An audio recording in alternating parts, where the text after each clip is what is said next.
রাষ্ট্রের প্রত্যেকটা জনগণই নিরাপত্তাহীনতায় ভুগছে। রাষ্ট্রের জনগণ প্রশাসনকে দায়ী করতে চায়। সেই তদন্ত কমিটির রিপোর্ট কোনোদিনও আর পাবলিশ হয় না। স্পেসিফিকলি যে শিক্ষার্থীরা এই হত্যাকাণ্ডের শিকার হচ্ছে আগস্টের পরে, ব্যাপারটা নট লাইক দ্যাট।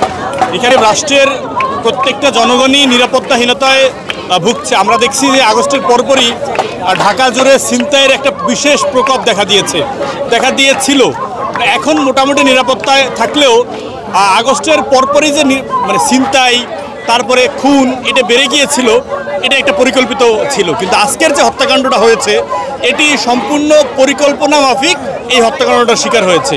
তো এই জায়গাটায় আমরা আসলে মানে এই রাষ্ট্রের জনগণ প্রশাসনকে দায়ী করতে চাই। কারণ একটা হত্যাকাণ্ড হওয়ার পরে সেটার প্রপারলি বিচার পেতে, তদন্ত হতে, মানে বাংলাদেশের চিরায়ত সংস্কৃতি অনুযায়ী 3 সদস্য বিশিষ্ট একটা তদন্ত কমিটি গঠিত হয়।